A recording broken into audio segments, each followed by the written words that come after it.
Good morning, everyone. Welcome to Community Reach Podcast, where we explore topics only to better prepare the community for the future. And today we have a special guest.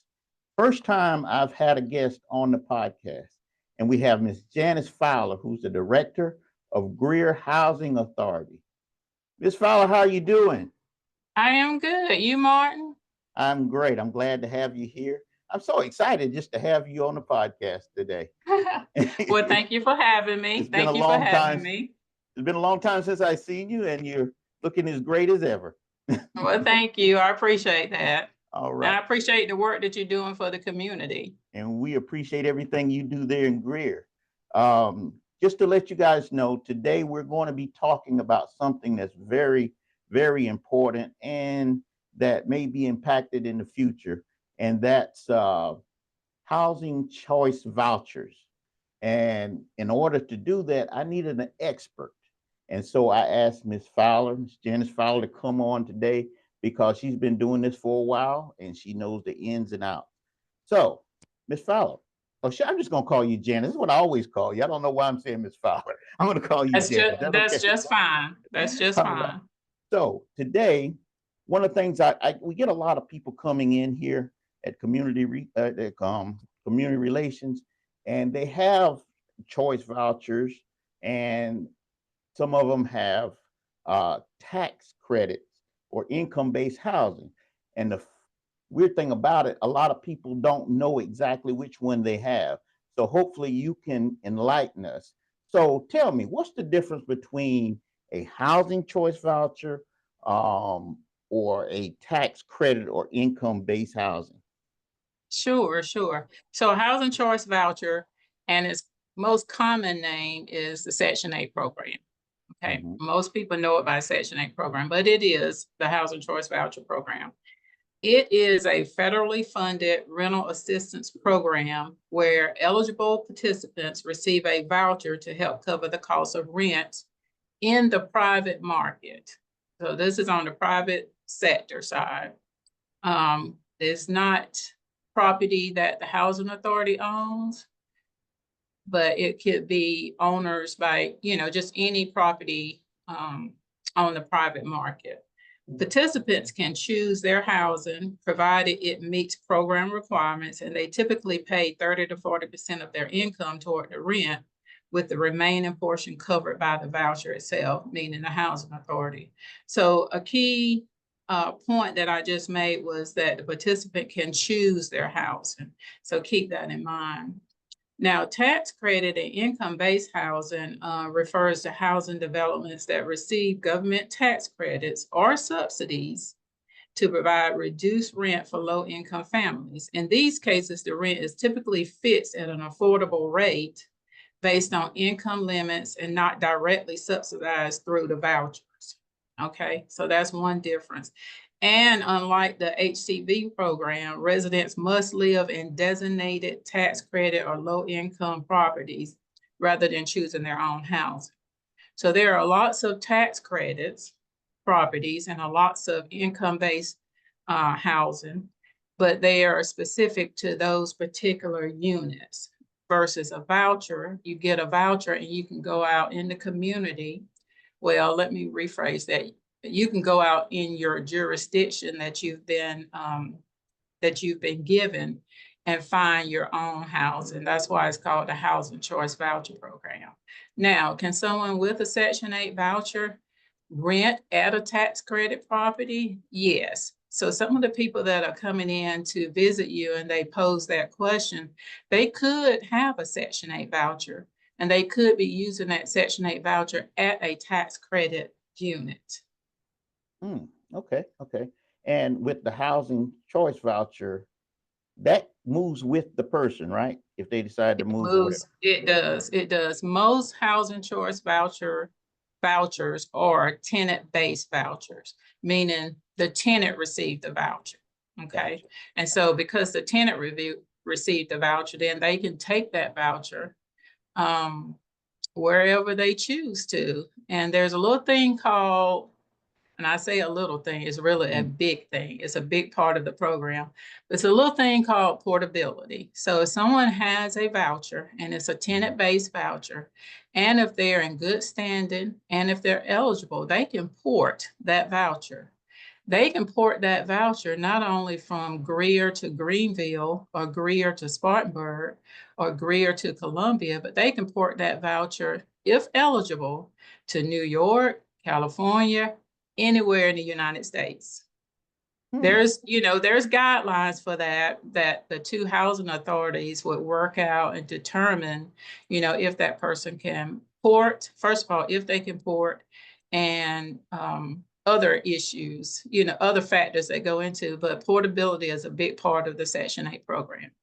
Okay. And we see that here too, because a lot of times people are coming from another state and saying they're trying to find, housing here, and they have a voucher, and so they're basically bringing that voucher here. But has to be approved through the accepting person. Am I right? Before they can actually. Yes, the Okay. first steps is that they would go to their current housing provider, their current housing authority, and they would request portability. And then Okay. that housing authority would determine if they're eligible for portability. And then they would, the participant would say, I want to move to South Carolina. I want to move to Greenville, South Carolina. And so that housing authority in that jurisdiction would be contacted by email or through the mail with the proper paperwork, and that starts that process. Okay. Okay. Great. Great. Now, every year, in order to keep that voucher, they have to be certified, right? Is that That is correct? correct. Yeah. Okay. Kind of give me a little bit of the process of recertification. Sure, sure. So every year, of course, the family does have to be recertified. Mhm. Recertification is the process where Housing Choice Voucher participants update their household and income information to ensure continued assistance, continued eligibility, and determine their rental share. So Mhm. their rent could change from year to year based on their family circumstances. So Right. that's why we do a recertification. This Okay. process includes verifying income, Mhm. family composition, because their family size could have changed. They could have added someone to the Okay. family. Mhm. Someone may have moved out. So the Right. family composition could change. Um, and then there are other necessary factors to maintain compliance with HUD regulations, but that's recertification. Oh, okay. Okay. And And they if get. they're, let's say they're, when I talk about income, verifying income, their income could change. They could have got a raise. They could have changed jobs. Mhm. Anything that impacted their income. And income has a long list of types of income. So it's a broad word for housing or for what we do. But Mhm. yes, that's recertification. And you say they do that once a year? Recertification is once a year, usually at their, whenever they moved on to the program initially, that is the month that we would recertify them for. So April is coming up. If someone moved in April on the Section 8 program, we would recertify them effective April. So really, we would have started doing that recertification probably last month in February, so they can be effective for April. Yeah. And James, we see a lot. Sometimes we see people come in and they say, "Well, I don't know why my rent went up." And it's just, is that a normal thing you see a lot down, where you're at, where you say they don't know why Um, they have to pay more now that they didn't have to pay last time. The reasons vary, Mm-hmm. but if they are going through a process of recertification, they should know, but I can't question, I can't answer why they don't Yeah. particularly know, but Mm-hmm. I can give you some circumstances as to why the rent may have changed, if that Mm-hmm. makes sense. Right. Right. Okay. So there's recertification changes. We just talked about that. That means their income or their household composition may have changed. And this Mm-hmm. can affect the portion of rent that they pay. Even the family composition, you would think, because if somebody moved out and they worked, Okay, so that income comes off of their file, right? Right. So their Right. rent should go down because their family member that was working and we were counting that income, they have moved out. Mhm. Opposite of that, if someone moves in and they have income, if you move someone into your family and they have income, we will count that income. Mm. And like I said, income varies. It could be income from work. It could be different government benefits, awards type of income. So it could be, it varies. It could be different types of income. So, but that's one reason why their rent may have changed. Another reason is we do a utility adjustment on each recertification. So if anything Okay. changed in that area, if utilities are included or excluded in the lease, the tenant's payment responsibility may shift. Okay. And then landlords have a right to request a rent increase. Okay. If they request a rent increase and the housing authority approves it, then that will impact, or it can impact, the participant's portion of rent. Right. Okay. And you've seen a Um, lot of that probably, especially during COVID. You saw a lot of the landlords requesting higher rent. Not so much during COVID. Well, COVID was a Well, odd not during period. COVID. I guess the Yeah. change in the market when the The market change in changed. the market. Yes. Yeah, yeah. So the market's changed for our area before COVID. Mm-hmm. Rent started going up and they've never slowed down, after COVID.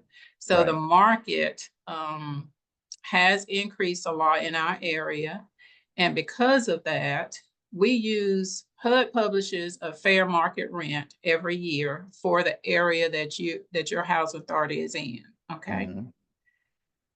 From that fair market rent, we establish payment standards. Okay. Payment standards are what we use to calculate participants' rent. Okay. So because the fair market rent changes every year or can change every year, it may go up, may go down. We Right. base our payment standards on that. So anybody new to the program would fall up under the new payment standards. Anybody already on the program that wants to transfer, or at their recertification, we would apply the new payment standard. So those things can impact the amount of rent that participant is paying. Gotcha. This is another thing that may impact if they say they don't know what their rent is. And we hear this a lot, so that's why I wrote this down. Okay. Participants may not check their mail in a timely manner. Oh, okay. Okay. Or they may lose the notice that they were given by the housing authority. Now, Mm-hmm. some housing authorities do recertifications and interims by mail, over the phone, virtually. Okay. Greer Housing Authority, we do ours in person. Typically, we do ours in person, and the participant is given their new notice of rent change at that time. Okay. But all housing authorities don't operate exactly the same. And so they may mail it to them. They may not check their mail. April 1st may come and go. And then they try to pay their rent and they're paying the wrong amount. Right. Right. And yeah, Okay. and the biggest thing we get, nobody ever told me my rent increased or anything. And so it's just for the record, they do get notices that the rent has increased, but if they Yes. don't get the mail or don't pay attention, that they could Yeah. miss it. Yes, I got you. That is correct. It's called the notice of rent change. Mm-hmm. And we give that out every time we do a recertification. Now, we didn't talk much about the interim recertifications, but sometimes in between the annual recertification, we have to do an interim based on a family's request, based on various factors. And some of those for Greer Housing Authority may be done, and we may mail out that notice of rent change. But again, the participant usually know that that is being done, and they should be expecting that rent change. Okay, okay. Now, what are some of the, I know when you do the recertification, there's certain things that they have to provide to you. What are some of those things? Okay, sure. And I speak mainly for, in general, for public housing, Mm-hmm, Section 8 program, and then, of course, for Greer Housing Authority. But typically, they need proof of income. We've talked a little bit about that. That mm-hmm. can be pay stubs. It can be the Social Security award letter. It can be unemployment, child support. All of these are income. It can be self-employment. It could be they could be an independent contractor. And we have a lot of this now, especially since Okay. COVID, which Mm-hmm. is the Uber contracts, the DoorDash contracts, even Walmart has one where you pick up the food, pick up groceries for people and deliver it to them. I can't remember what it's called, but those Mm-hmm. are independent contracts. And so that person would be an independent contractor, but that is their income. It falls up under self-employment. Okay, so we need some type of proof of the income. Okay. Right. Some housing authorities may require a bank statement in some situations. They will need identification documents if they haven't already provided these, ID, birth certificates, social security cards, and for all household members. So initially we get all of these things, but again, if they add members to the family, we would need this information. Okay. Updated household composition information. Again, if the family size changes, um, we would need those things as well. So, and then we deal with, we have a lots of seniors on our program. So Mm-hmm. medical expenses is one that you might not typically think about, but Okay. medical expense statements for the elderly and disabled. And that is because on the Section 8 program, um, there are deductions for different types of families. So if it's an elderly disabled family, they get a deduction for some medical expenses. Okay. If it's a family with children under the age of 18, they get a deduction for having a child under the age of 18. That comes off of the rent calculation that we do. So those are the things that will be needed. Right. And that's good you said that because I just had a client come in asking about that. And after me calling and finding out what the situation was, it was because last year they had a whole lot of medical bills, and this year they did not. But she could not understand why she's paying more this year than she did last year. So, but that's good to know. I'm glad you said that. Was that an elderly family? It was an elderly, yeah, he was an elderly Yeah. person. Yes, it was. Yes. Okay. And that's Yes. so, and it was hard for them, even after explaining that to them, it was hard for them to understand that. So, Sure. Sure. so I'm sure you run into that a lot. We do, and it can be up, it can be up and down. It just depends on their family situation, their medical situation from year to year. So, Okay. Um, so with that, and let's kind of just switch, kind of shift a little bit. Now, when a person is basically, they got a voucher and now they are looking for a place, okay? And one thing I find about the housing authority, just because you have a voucher, they're not going to let you just live anywhere. And they want to make sure everything is right, which is great because, with a housing voucher, you got a lot of landlords out there now that's just all of a sudden now becomes landlords and they really are not keeping up with their places. And then you have some that do a very good job of it. So, kind of, let's go into what do you look for when you inspect a property for someone to rent under the housing voucher program? sure, sure. So once someone selects a place Mm-hmm. that they would like to live in, well, there's a couple steps before we get to the inspection part of it, but Okay. let's say someone found a place and we've determined that they're eligible to rent that place, first of all, because that Right. comes first.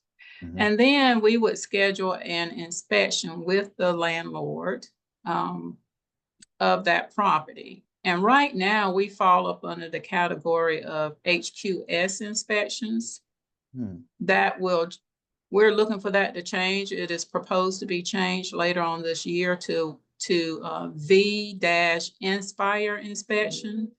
Okay. But under HUD, HQS inspections, we would inspect that unit to make sure it is decent, safe, and sanitary for that person to live in. Okay, so there's a standard that the inspection follows, and we would go in and we would inspect. Okay, we would inspect things like making sure that, as far as safety, there's working smoke detectors, and those smoke detectors are in the proper place according to the HQS inspection protocol or according to local codes, because Greer has a code for smoke detectors, and just like any other city. So, but we would check for safety. Are there any hazards? Are there any electrical hazards? And to do that, we would check the outlets. We would make sure that they're grounded. Decent. Some of the other factors in an inspection is just making sure there is no infestation. There's no signs of infestation, that there is workable windows and doors, that the windows, you're able to lift them. There's a thing called, I talked a little bit about blocked egress for fire purposes. We want to make sure that a person can exit that unit if need be. So let me think, what else do we check in for HQS? I know they said, I get a lot of clients talk about, they get violations for boxes or clothes all over the place, and they don't want to admit that it's, they just, I guess they feel that no matter, it's their place now, they can put whatever they want anywhere. But is that something you sometimes run into, violation for cleanliness, as far as things that Yeah, they so that, go ahead, I'm sorry. yeah, that would fall up under probably the sanitation part of it. So yeah, if a participant has a lot of clutter, if they are a hoarder, okay, that unit would not pass inspection. And some of the reasons behind that is it could be a hazard, it could be an electrical hazard, it could be a fire hazard, it could be a tripping hazard, it could infestation could develop from someone hoarding. And so those things would not pass inspections, and that person would get a deficiency report, and they would have to get that cleaned up or straightened out. And then we would have to go back out and do another inspection just to make sure that they no longer have that deficiency. So not only does the landlord get an inspection for the property, the person that's renting also get inspections for how well they keep it. Is that right? Or That can be, yes, that is correct. So we sort of talked about in the beginning, when someone finds a unit, that unit is inspected. And of course, there's 9 times out of 10, there's nothing in there unless they were already living there. Okay. right. So that's really an inspection for that unit. And if we find anything, we would contact the landlord and say, here's a deficiency. The smoke detector isn't working. The lights are out. The breaker box isn't up to code, things of that Right. nature. Okay. But once a person moves on to the program and we go out and do that annual inspection or biennial inspection, because that's what we do it here at Greer, it could be a deficiency that lands with the landlord or on the participant. It just depends on what it is. If it's something to do with that unit that the landlord is responsible for, like electrical or plumbing issues, we would send the landlord a deficiency letter. But if it's something like clutter and hoarding, or clutter or hoarding, those things would fall to the resident, because that is directly caused by the resident. Okay. That's good to know, because we get some calls that says the landlord is not fixing certain things. And what should I do? We do the 14-day letter, tell them to do the 14-day letter. But all in all, it can come back to where you guys send a deficiency letter to the landlord to get things fixed. Am I correct? Yes, participants should reach out to their caseworker with those type of situations. And then the caseworker can do a special inspection. They can order a special inspection. They can go out, they can take a look at what the deficiency is, what's not working, what's being reported, okay? Based on that inspection, then the caseworker would, contact the landlord by way of letter. If it is a landlord issue, the landlord, and if it's, first of all, if it's health and safety, then the landlord will be given 24 hours to correct. Wow, okay. If it is not health and safety, the landlord will receive a letter saying that he's got 30 days to correct the issue. If for some reason that the landlord do not correct the issue in the time set and does not communicate with the Section 8 program, that the landlord's portion of the rent that the Housing Authority pays can be abated. Okay. We would abate their portion of the rent if we have cited them with a deficiency and they have not complied. Okay. At that point, does the tenant have the right to move somewhere else or what? Yeah, they could. They could. If that is their desire, if the landlord is not complying and the tenant wishes to move, then they would again contact their case manager and talk about, let them know that they want to move, and then we would start that process. Okay. And one more question on that. Can the landlord then say, well, section or the housing authority is not paying, so I'm going to charge you? I'm going to charge the tenants because, even though I didn't fix it and the housing authorities is not paying it now, I'm going to start charging you. Is that something they can do? Oh, start paying the full rent? Yeah. No, landlords enter into a HAP contract with the housing authority, and in that HAP contract, it lists landlord responsibilities and obligations, participants' responsibilities and obligations, and also the housing authority's obligations and responsibilities. If we sent out an abatement letter, no, the landlord cannot turn around and try to get that rent from the participant. That's some good information. Good information. It's been, you got a lot of stuff here, and that's great to know. Yeah. So tell me how does one applies for the housing authority, Greer Housing Authority, or any housing authority? Tell me basically what's the process if somebody wanted to apply for that. Sure. So all housing authorities operate independently of each other. So our rule for applying in the waiting list may vary from agency to agency. So here at Greer Housing Authority, and this is pretty typical of most housing authorities, but first of all, we have to be accepting applications for the waiting list. Right. We have to be. All waiting lists are not open at all times. And so right now at Greer, ours is closed for the Section 8 program, for public housing program. Our waiting lists are closed. And the reason why our waiting lists are closed is because we have enough applications on file we maintain like a 24-month waiting list. So we have enough on file right now that once we start offering vouchers to families, then that we've got enough to last for 2 years. But it also for the Section 8 program, it can be based on funding too. Okay, funding is crucial for the Section 8 program.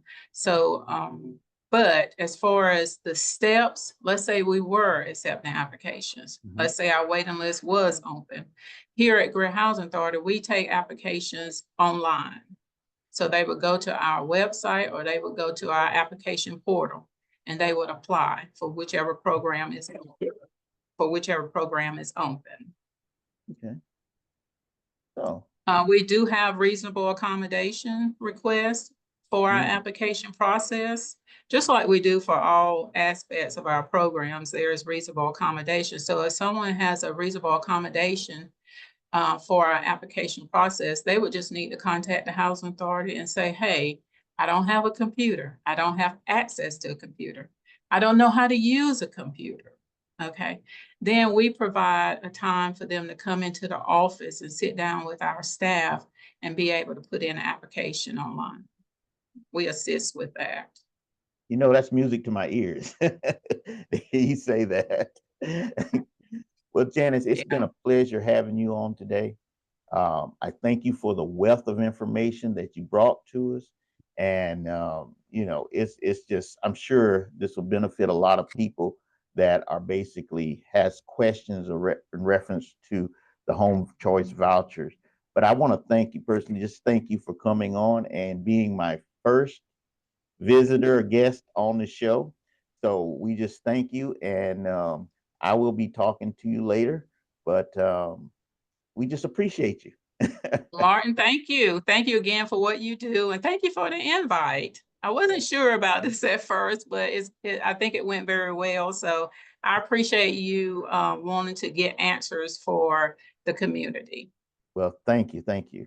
And we thank you for being out there. Community Reach podcast. We're going to be doing a lot more things, and we're just thank you for joining us.